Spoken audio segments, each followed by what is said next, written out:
Okay,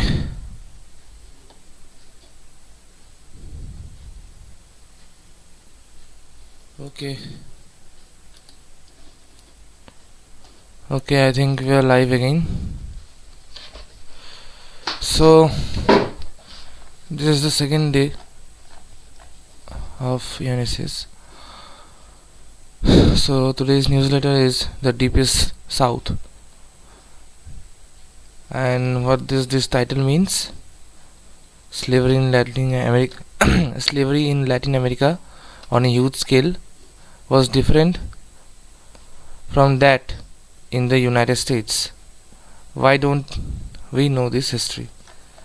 Okay, so it's this newsletter is all about slavery in Latin America and how it is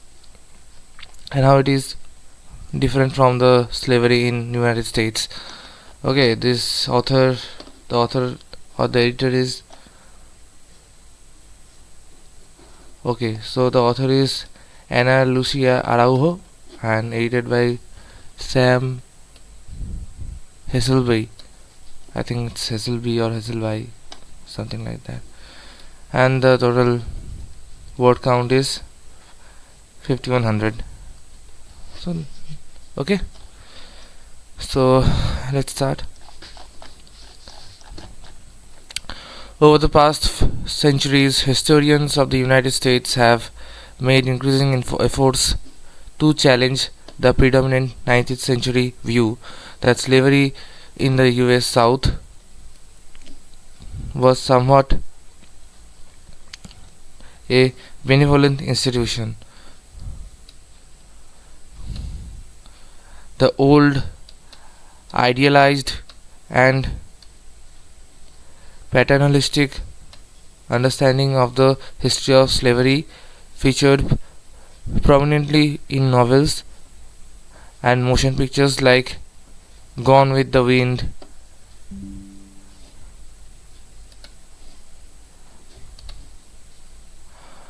Ulrich Bonnell Phillips in his 1918 survey of America's slavery, and other influential historians promoted this distortion too, claiming that slave owners in the US South treated their enslaved property with kindness by providing them decent rations of food and good clothing, while encouraging the formation of stable family ties, education, and Christianity. Okay, so over the past century, it means to the for the 20th century, I think so. Yeah, for the 20th century. This is the 21st century. Over the past century, historians of the United States. Okay, the historians of the United States are increasing efforts to challenge the predominant 19th century view of slavery. Okay, the history of the United States are challenging the traditional 19th century view of slavery, how slavery looks like and how everything is done in slavery, how was the masters, how are the slaves treated. Okay, they are challenging that tradition or the traditional view or everything we know about the traditional slavery. Okay, they are saying that in the US South the slavery was not that much harsh that we know about slavery. Okay, the slavery was not that much cruel, and other influential historians also promoted this distortion. Okay, they are saying that this is a distortion, that slavery is kind in the US South. Slavery was not that harsh. Okay, so in the US South the slave owners treated their enslaved property or the slaves with kindness, providing them decent ration and food and good clothing, encouraging formation of stable family ties. They were encouraging families to make the they were encouraging the slaves to make families and giving them education and Christianity through the missionary. institutions. I think so. Okay, so in the next paragraph, the author says that in the years between the First World War and the Second World War, the historians like W.B. and Carter G. challenged this misinterpretation, stressing the profits made by the US slave traders and owners, and underscoring the cruelty of bondage in the US. Later, the historians like Frederick and Kenneth followed the suit. Nothing the ubiquity of family separation and sexual violence near the impossibility of the emancipation. This misleading view of slavery was a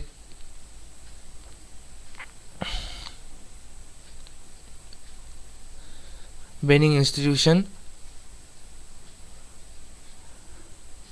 didn't survive the post Second World War period, which brought racism into new disrepute. However, in the 1960s and beyond, some scholars continue to see slavery in Latin America, especially in the Brazil, as significant and milder than the US. There were different reasons for this view, some deriving from the fact that US was a Protestant country in a mostly Catholic hemisphere. Catholicism predominant in French, Spanish, Portuguese colonies in the Americas, and the strong influence of the Catholic Church on Iberian legal codes, and custom influenced by the practice of slavery in the French Spanish colonies in the Americas and as well as in the Brazil, and doctrine of Catholicism gave enslaved people some of the rights, including the right to marry and ability to buy their freedom. Okay, so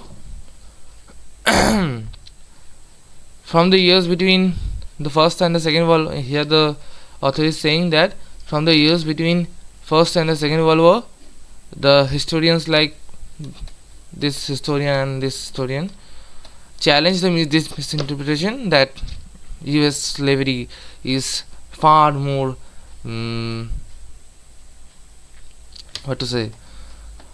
far more gentle than the Latin American slavery. Okay, so I think the author is also Latin American, Araujo.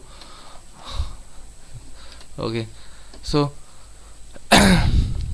so these two historians challenge this misinterpretation and stressing by saying that the US slave traders and the slave owners were very rich. They earned most of the profits. Okay, their profits were huge, underscoring the cruelty of bondage. They were that bonded laborers. Okay, they can't leave the system. The slaves cannot leave the system. They are bondage, cruelty of bondage. They cannot leave it. If they leave it, they will be killed or somehow they will be brought back and they will be tortured, and then again they will be assigned tasks like what they do in the US. I don't know. Okay, so later historians like Frederick and these two historians followed this suit, and nothing is ubiquity in the family separation, sexual violence. They also further point out that the family separation, ubiquity of family separation, ubiquity means there was everywhere. The slaves were separated from their family. The female laborers or the female slaves were sexually violated, and the near impossibility of the emancipation. Okay, this misleading view of slavery as being as an institution did not survive the post Second World War. This misleading view this misleading view of slavery, where it is slavery as a banning institution did not survive the post Second World War period. Okay, this misleading view. What is that view? That U.S. slavery was not that much harsh. Okay, U.S. slavery, the slave owners or the uh, slave traders, they are not that much harsh to the um, slaves in the US South. Okay, so this misleading view or this misleading campaign spreaded by, I don't know who spread it, but this misleading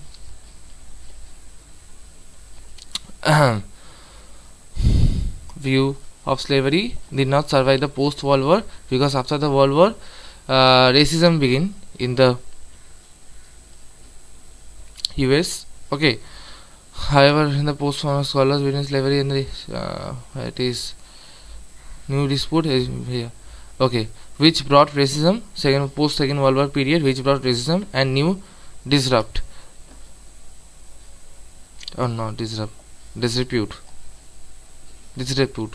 Okay, so however, in the 1960s and beyond, some scholars continued to see slavery in Latin America, especially in the Brazil, as less significant and milder than it is in the US. Okay, after the 1960s, some scholars continued to see the slavery in Latin America was less significant, and it is somehow less harsh than the US. Okay, there were different reasons for this view, because one of the reason was US was a Protestant country in a mostly Catholic hemisphere. What is the meaning of Protestant?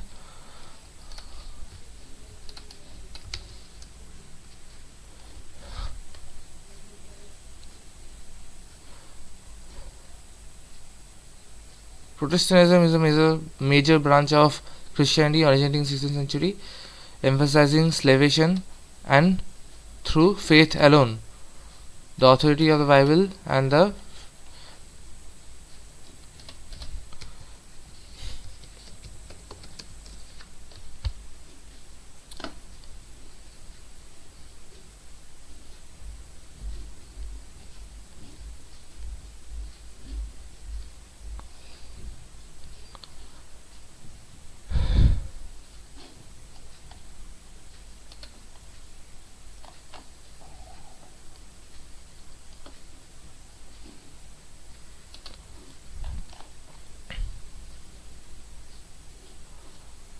emphasizing salvation through faith alone.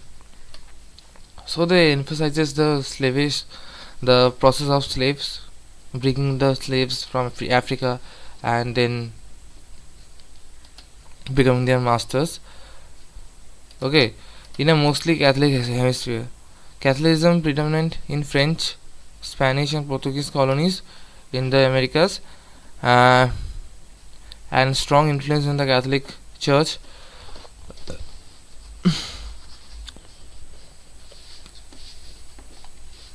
Iberian and in the Iberian codes and some custom influence practice of slavery. Okay, these Catholic churches and the as it is a Protestant country, this influenced the practice of slavery. This emphasizes the practice of slavery. Okay, the French and the Spanish colonies in the Americas as well as in the Brazil, and the doctrines of Catholicism gave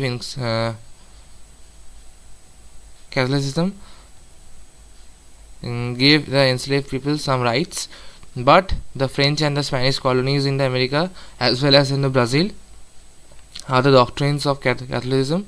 They are the torchbearers of the Catholicism. Okay, so they gave some rights to the slaves, and like the like the right to marry and the ability to buy their freedom. If they have money, you can be a master, or you can just escape this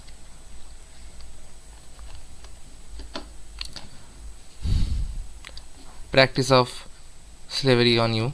Okay, if you have money.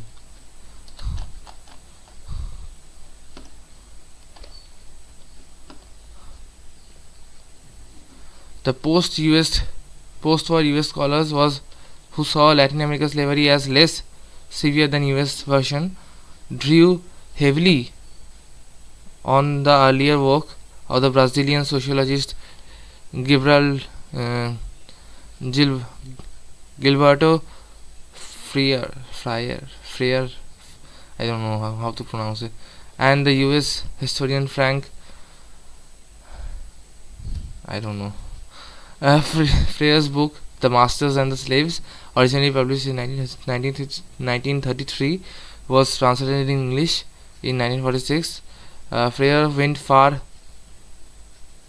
as to suggest an image of Brazil as a country virtually without racism is in contrast with the US. Over the past 50 years, 20th century liberal fable and liberal fable of Brazil as a racial paradise due to influence of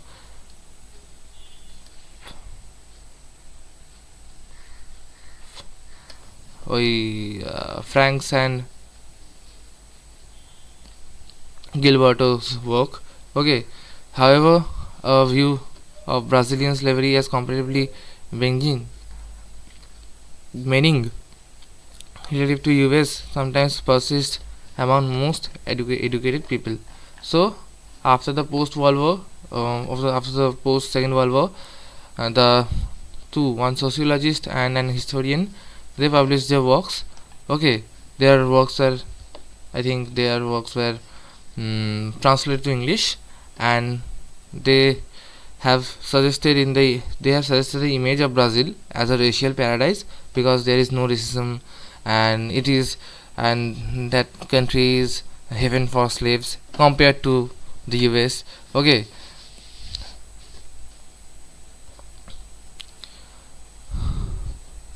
and their works and their books or their narrative was famous among the educated people in the US also.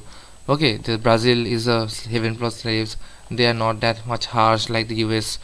Okay, they are not that much cruel to the slaves like the US, like the slave masters and the slave traders in the US. Slave owners, masters mean the slave owners. Academia in the US emphasizes what is basically a global north and Anglo-centric perspective of the US of modern slavery. This global perspective has contributed to the focusing of the US as the most important slave society in the Americas. In other ways, most ways, US slavery was not especially peculiar. Africans and their descendants were enslaved across the entire Western Hemisphere, including the present-day Chile, Canada, and Bolivia. Most enslaved Africans were transported to Latin America. Historians estimate that Brazil alone imported approximately 4.8 million enslaved men, women, and children, representing half of the 10.5 million enslaved Africans who disembarked alive in the Americas between 1501 and 1886. These figures contrast with the estimated 388,000 enslaved Africans who disembarked in the US during the same period. Okay, so there were almost 10.5 million Africans, men, women, and children, who were brought from Africa, and they were, taken anywhere in the Latin America or the Americas. Okay, some went to Chile, some went to Canada, some went to Bolivia, some went to Brazil, some went to US. Okay, so among all of them, 4.8 million out of 10.5 million, 4.8 million were enslaved in Brazil. Okay, so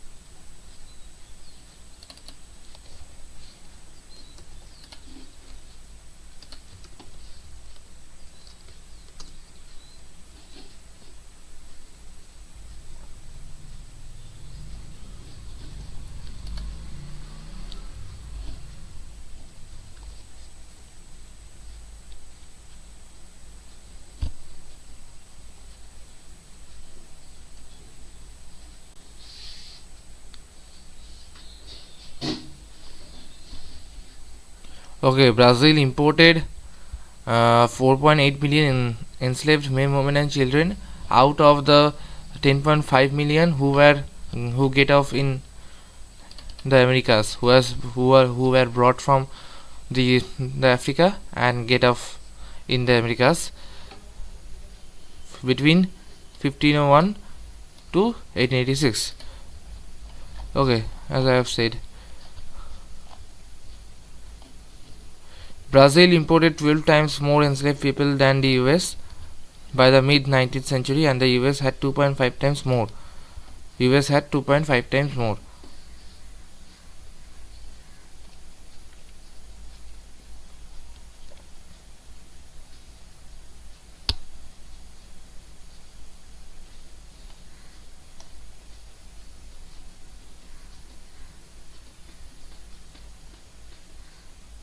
Okay, in this paragraph there are some figures like the 3,88,000, 1.5 million, 12 years. We don't have to get this kind of details. Okay, the soft power, US empire, television, movies and television, people of the Americas, novels such as this novel, 1977 film. Okay, we don't have to get in the details about what were the figure, what were the numbers and which year, what happened, and what novel and what anything. US, the part of the answer was neither in the US nor in the Brazil where the slavery began. We don't have clear figures about the slave mortality in Brazil. Okay, how many of the slaves were, I mean, survived this slavery.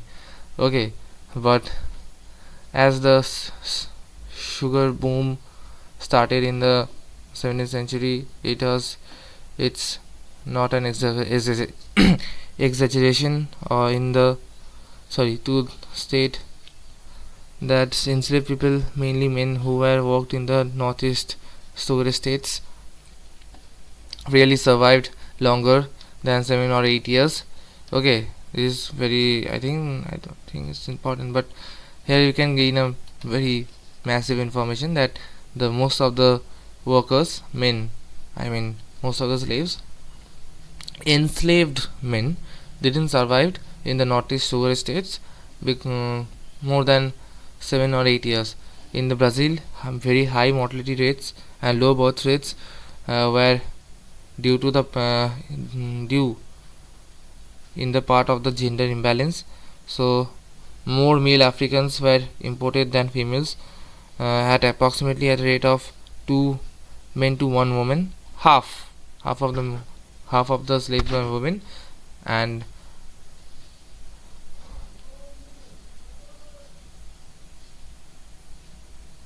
okay.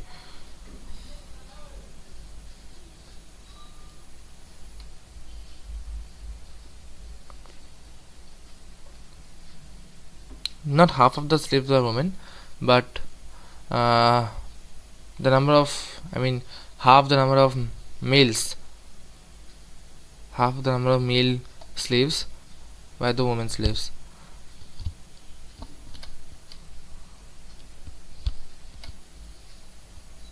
As a result, Portuguese simplify the work people to the death and continuously imported enslaved Africans in the US. In contrast, and especially in the 19th century, the wombs enslaves and produced the new generations of born people in the work. In other words, the population of the enslaved experienced natural growth. We don't have to go through this. For 400th anniversary documented enslaved Africans in the British colony of Virginia and everything. In 2019, there was the year 2019 marked the 400th anniversary. Okay, so in 1521, a century before 1619, enslaved people led rebellion on a sugar estate in the island of La Hispaniola. Okay, so in the island of La Hispaniola, in 1521, enslaved people led a rebellion. Okay, it's important to understand what it is about.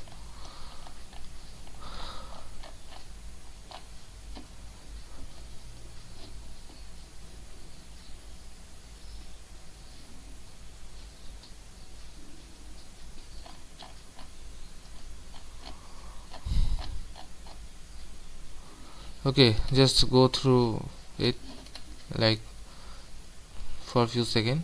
Of course, every country probably interested history of others. There's nothing wrong on the instance of people focusing on whatever they wish, making mistakes in the history of the slave traders. The problem comes in if we make mistake the history of the slave traders, slavery as they relate to US history, and slavery of the slave trade Americas more generally. Looking some difference allows, then nothing is here. Okay, nothing to be we get, nothing new is here. So to begin 1619, on the beginning of the slavery in the Western Hemisphere. Okay, Anglo-Americans in the present day. So 1619 was the beginning of the slavery, was not the beginning of the slavery in the Western Hemisphere. Okay, already in 51, people, many whom were in Africa, led a rebellion in the sugar estate of La Hispaniola, and this is on this date. Okay, 1951, 1521, the enslaved people who were brought from Western Africa, Western Africa, led a rebellion on the sugar estate of the island of La Hispaniola. It is in the Dominican Republic. Okay, so from the 1500s to the 1918, 3,69,000 enslaved Africans landed in various European colonies in the Western Hemisphere or in the Americas, Northern and Southern Americas. In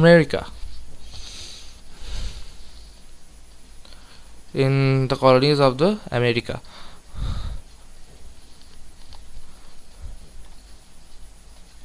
1619's projects are most controversial claims in the American colonists called for the independence of the 13 colonies. Hannah Jones later retracted the particular claim from the edited book that emerged from the project.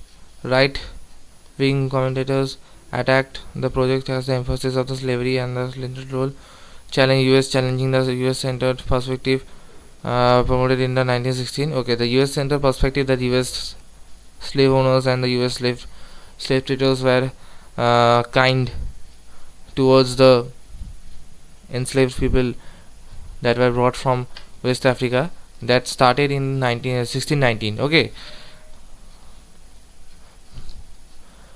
giving a new meaning especially in the summer of 2020 and the multinational protests that followed the murder of George Floyd. Okay, in 2020 in US. There was a, I think, a cop shot down a racially black man, George Floyd, in 2020. So that made international protests in every country, in every European and Canada and US, everywhere there were protests regarding the murder of George Floyd. Okay, as in 2019 there was the fourth that marked the 400th anniversary of the anniversary. Is an anniversary? I don't know. Just have to have 400th anniversary of the African Americans. Okay.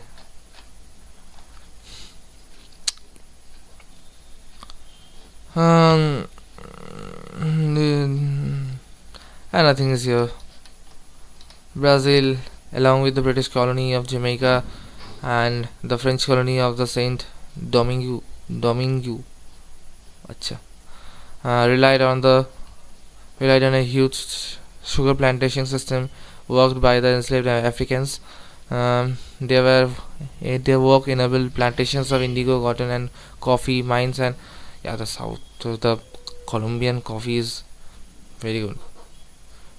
I don't Colombian or the Brazilian coffee beans. I think the Brazilian coffee beans. Yeah, the Brazilian coffee beans are the most strong coffee beans.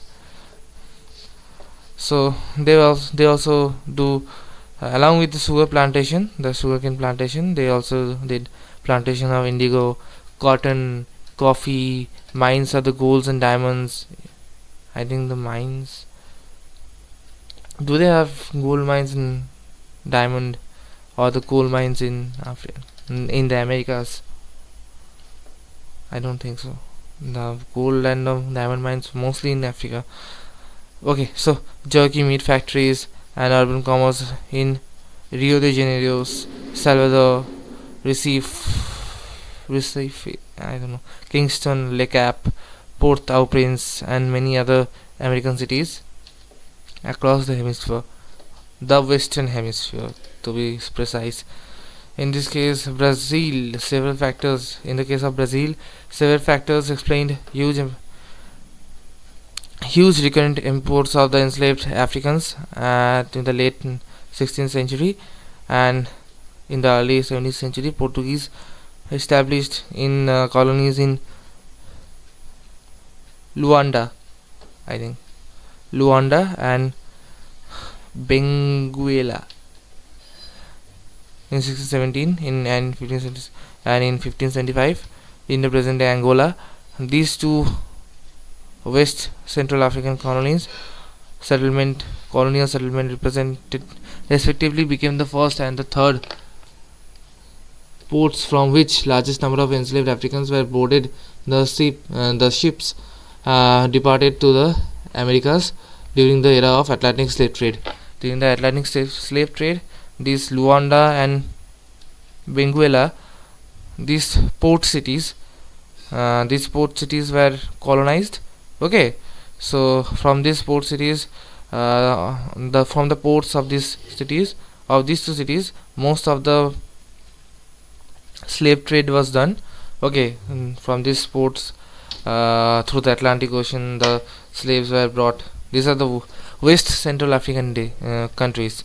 Okay, from these ports, the slaves were boarded from there and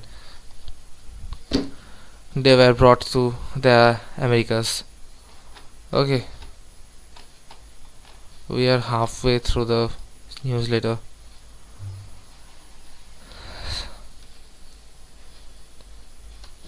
San Lorenzo de los Negros, I don't know what this means, obtained its independence at the time when slavery was expanding everywhere. So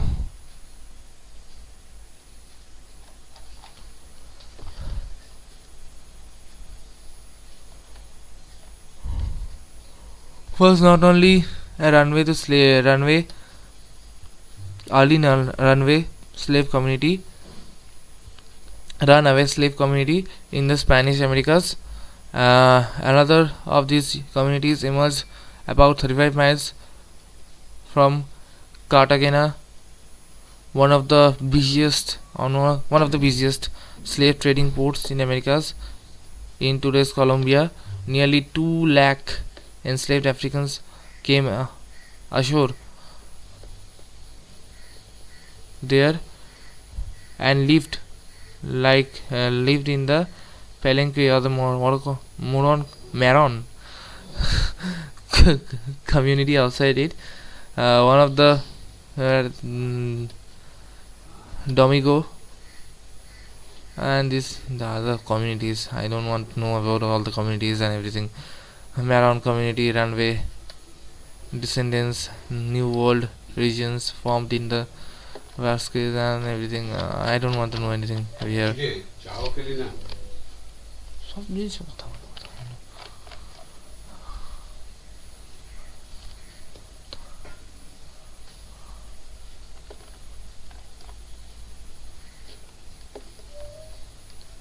The rise of the Zumbi, a warrior who fiercely fought the Portuguese and the Dutch settlers as a symbol of black Brazilian resistance, presents an illuminating contrast with the commemoration and symbols of black people in the US. Despite the globally influential US civil rights movements in the 1960s, and despite of the powerful US entertainment industry, the country monuments black people are much newer than Brazil's to Zumbi. People all over the world have seen the TV series Roots and movies like this, and all produced by Americans in the US. But it's also true that the moments of the honorous figures such as the Frederick Douglass and Harriet Tubman, or leaders of slave revolts such as Denmark Vesey, and are very recent initiatives, basically dating to the Barack Obama era and largely restricted to the northern states.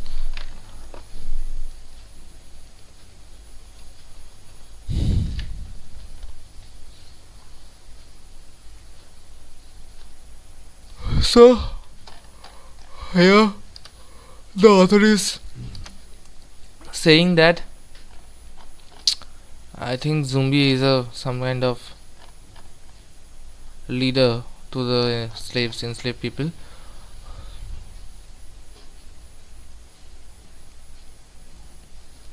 We have to go through this. In 1965, they eventually managed to cross the Palmeiras and killed its leader Zumbi. Today, Zumbi is commemorated all over Brazil, where statues and squares and schools are named after him. Songs and motion pictures and monuments in various Brazilian cities such as Rio de Janeiro, Brasilia, Salvador pay homage to Zumbi. I think Zumbi was the leader of some kind.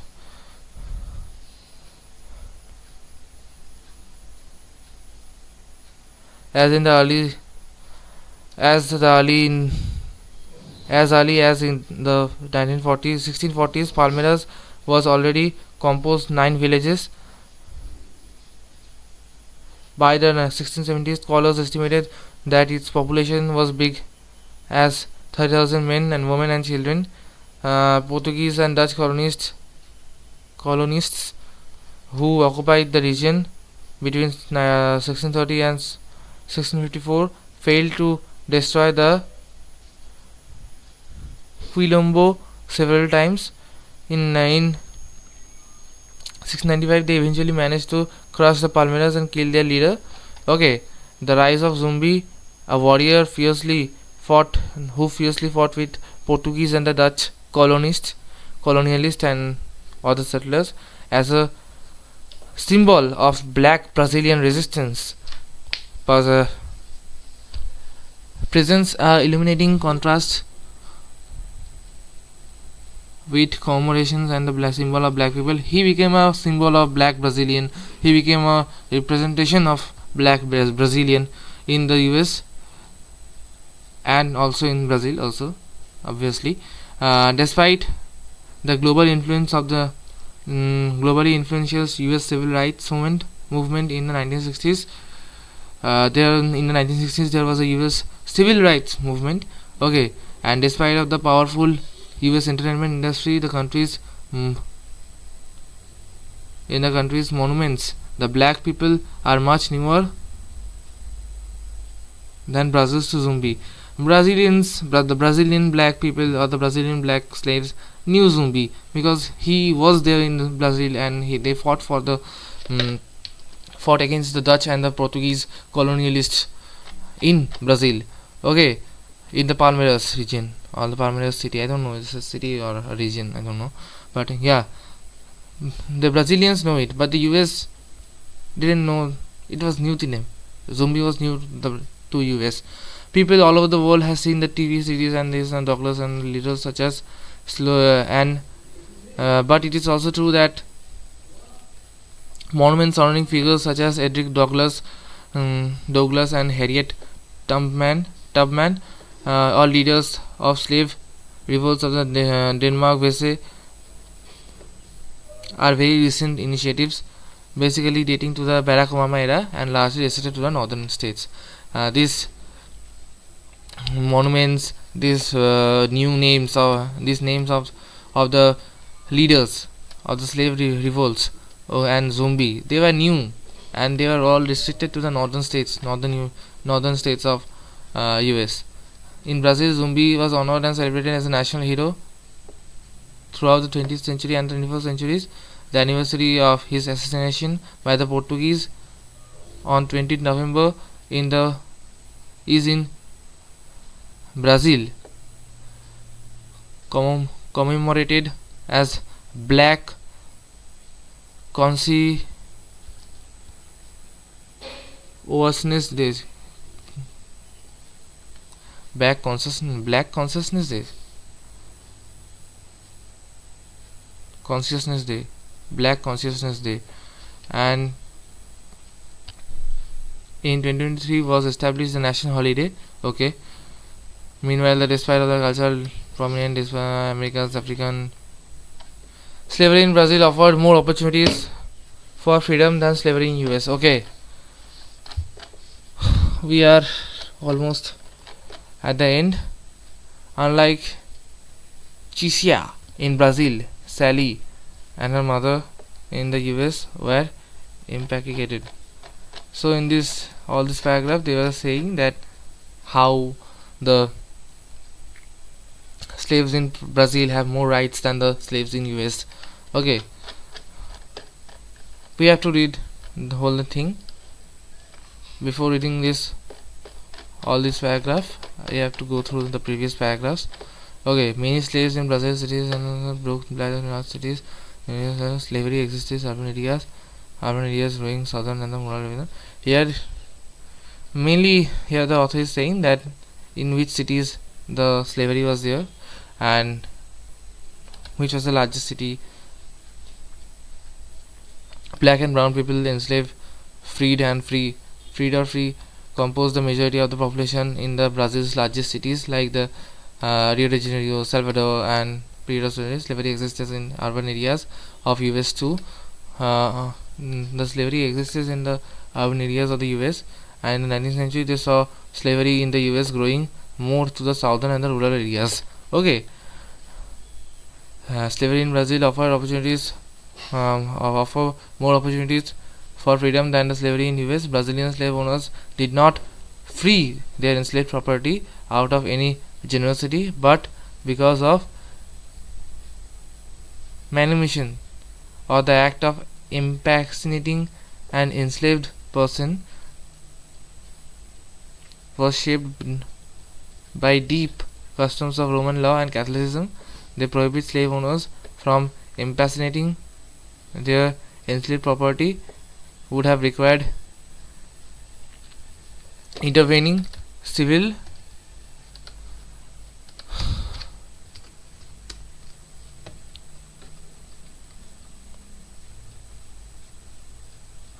the fact or process of being set free from legal, social and political restriction, liberation, freeing, liberation, liberating. They were liberated. Their slaves would have required intervening civil legalization.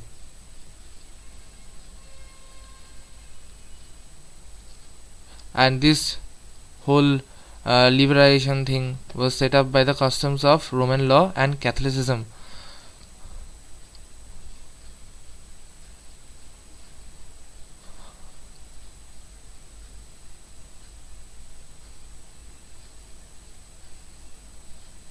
Okay, so historian James H. Sweet and others have shown the slave owners in manumitted enslaved manumitted. No, I have to know the meaning of manumitted also.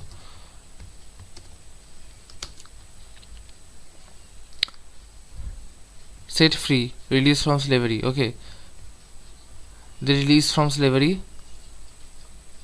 The enslaved people in the urban areas with the performance of the women, with the preference to the women children and those who were born in Brazil. They were give preference to the women and the children and to the men or to the boys who were born in Brazil. In the cities of Salvador, Recife and Rio de Janeiro, bondsmen and bondswomen perform all kinds of activities like in the streets, like the potters, street vendors and domestic workers. They work like as domestic workers, the street vendors and potters.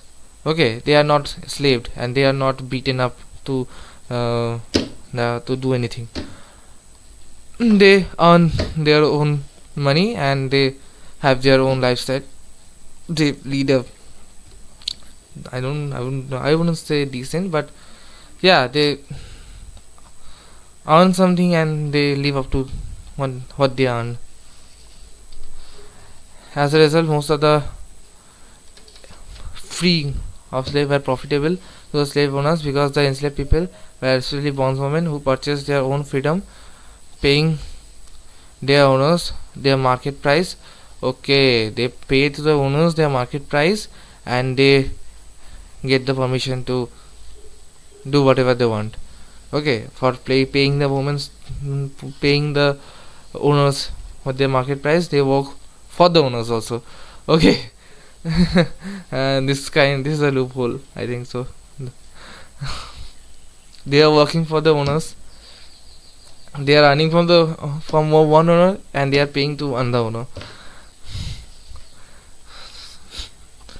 and what they are left behind, they are just they buy things for their survival. Okay. And what's left behind, they buy things for their survival with the leftover money and everything. More enslaved women worked in the cities, especially as street vendors, domestic workers, than men who predominantly in the agricultural estates. Usually in the enslaved men worked in agricultural estates and the women worked as street vendors and domestic house help. Okay.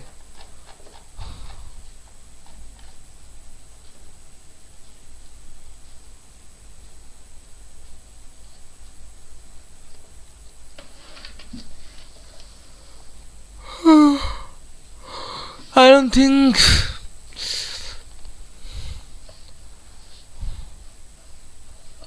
here is a story of Chia and her mother, Chia and her children, Brazilian slave owners. Here is a story. We can go through it. Just this paragraph.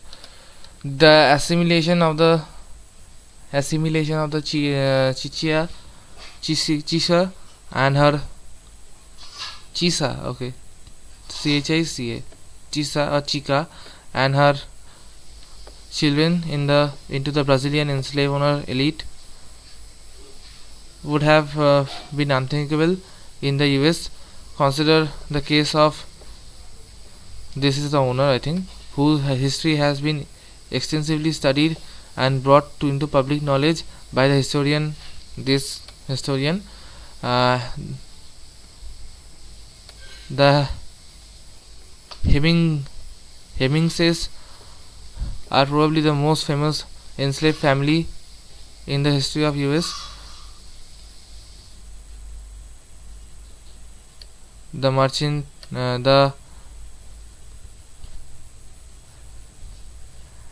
matriarch Elizabeth Hemming was born in Virginia in 1735, would around the same time as Chica da Silva, and like Chica, Elizabeth's mother was also an enslaved African woman, and her father a white man. Elizabeth's owner was John Wells, and the father of Martha Wales Skelton, who went to marry Thomas Jefferson after John. This is a family too. I don't want to read this and everything. Okay, so let's just. The Catholic Church did not necessarily encourage enslaved people to marry in Brazil, nor the French, nor the Spanish colonies in Americas, but they allowed to do so. Once officially married, the Church opposed the separation of the married couples, even through the practice of opposition. Even through its even though in practice its opposition was not determinative, and separation did occur. Perhaps most of the striking differences between slavery in US and in most of the rest of the Americas, the regions colonized by Portuguese, French and the Spanish, was enslaved by the Latin America.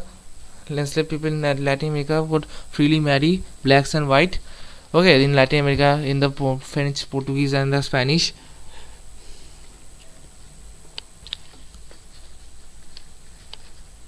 people in Latin was enslaved in Latin America who freely marry the blacks and the whites. These marriages have contributed to the increasing mixed race population, who over time could distance themselves from their black ancestors. This dissociation from black ancestors was and still is possible because race in Latin America wasn't and still isn't based on the US idea and one drop rule, according to which any person of the black with one black ancestor is considered black. Okay, so this race in Latin America, the association of from black ancestors was and still is possible because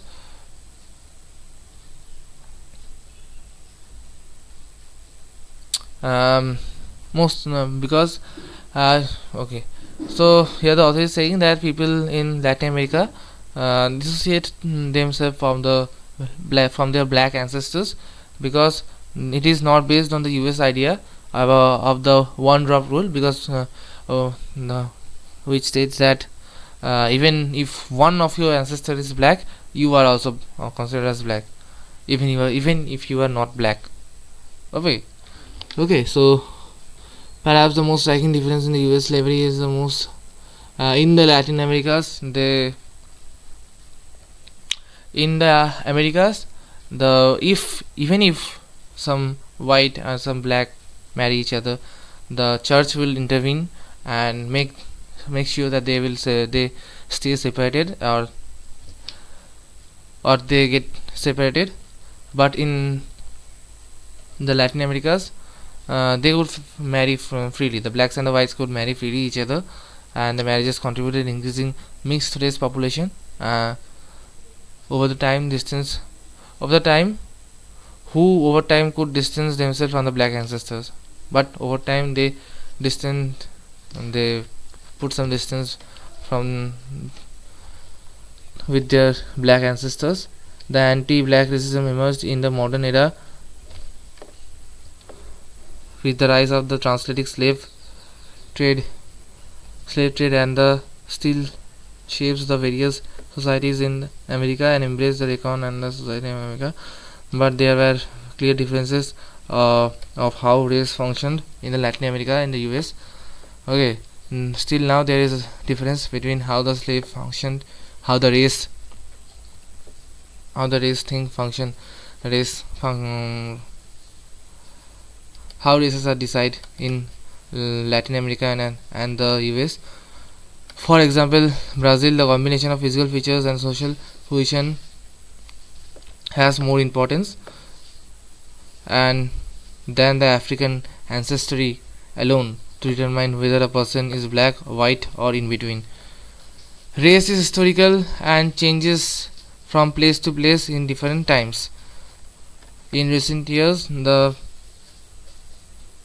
public debates about race and racism and the legacies of slavery in Brazil are leading an increasing number of fair-skinned men and women of African descent to identify as black or brown. Okay, so in the recent years, public debates about the race and racism and the legacies of the slavery in Brazil are leading an increasing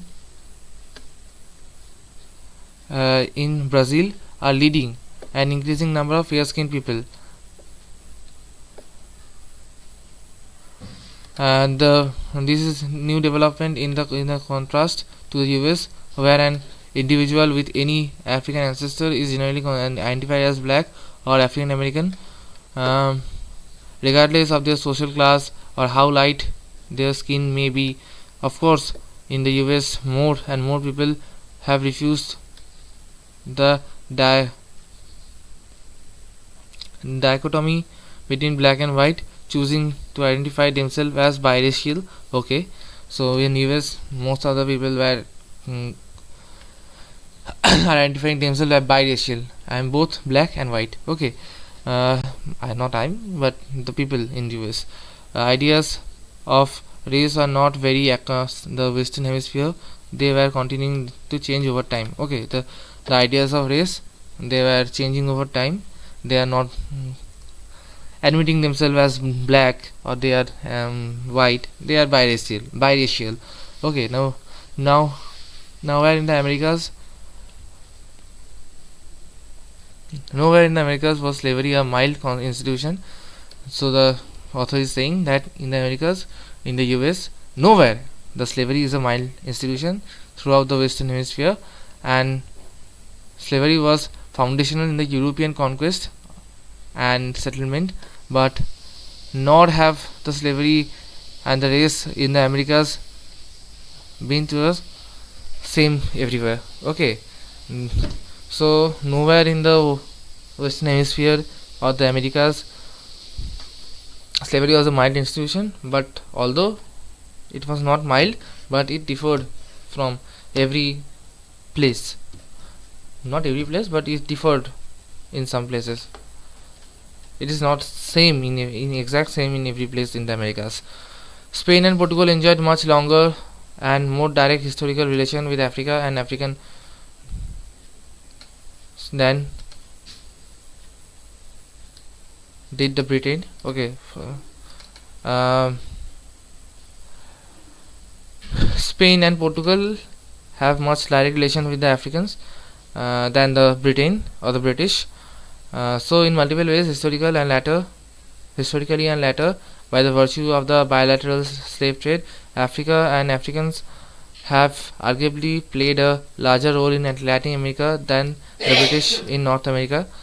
So in multiple ways, the Africans from Africa has played a larger role in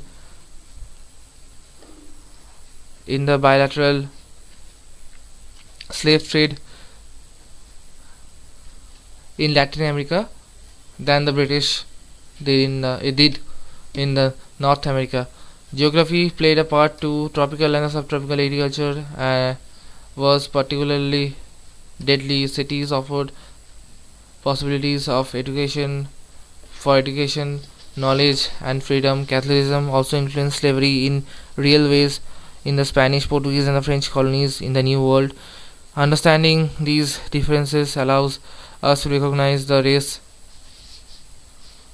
in the historical and changes the place to place in different times. The US framework did not is not the only way of idea of how the race works in the Americas. Still today, Brazil is the largest population of African descent in all over the Americas.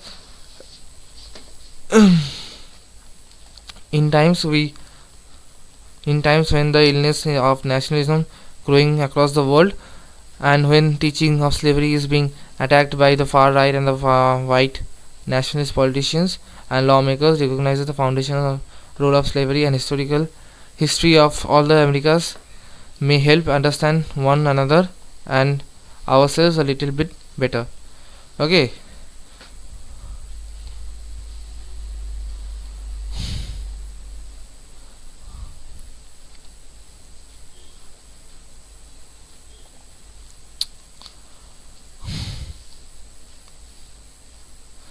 So the author is saying that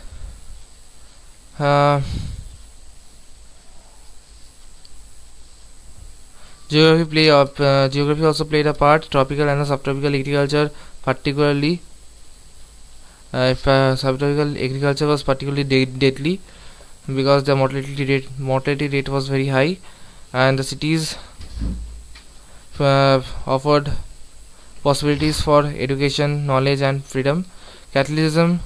Catholicism also influenced slavery in many ways, especially in the Spanish, Portuguese, and the French colonies.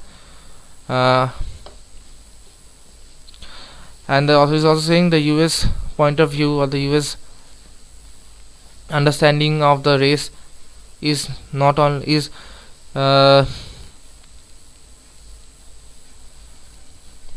the only way of understanding the race. Understanding differences, we have to understand the differences, that the race is historical and changes from place to place in different times.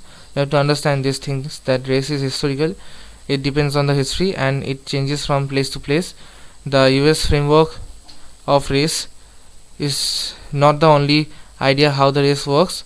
Still today, Brazil has the largest population of African descent in all over the Americas, South and North America,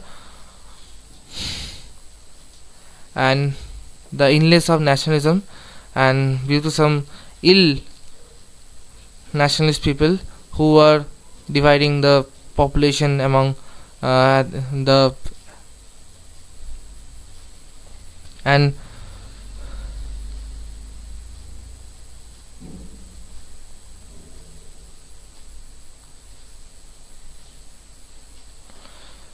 and some of the ill nationalist people growing across the world who are teaching, and when the teaching of slavery is being attacked by the far right and by the white nationalist politicians and lawmakers,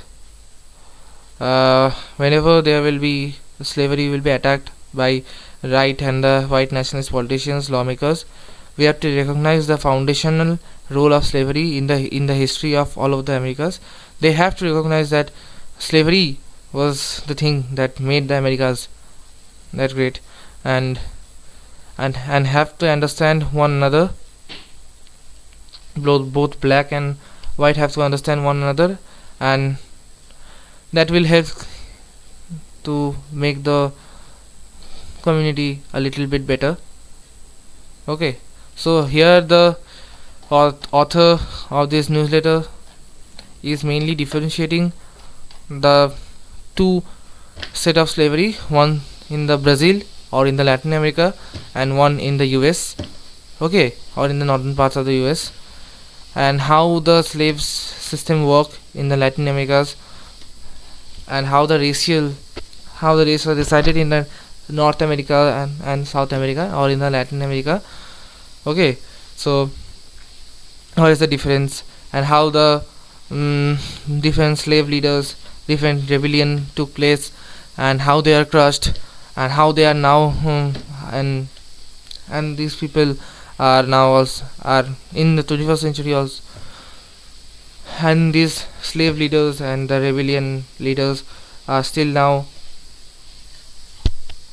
celebrated in the Latin and the US, Latin America in the and the US. And the last, the author said that slave is not just the US framework of and deciding the race is not just the US framework of understanding how what is the race of a man or a woman. The race is historical, and it changes with time, and it changes with place, and whenever someone will come and attack the and try to attack slavery, some politician, they might be lawmaker, they might be politician, we have to understand the foundational role of slavery in the history all over the America, and understand each other, and that will help us to understand each other a little better. Okay, see you in the next live streaming.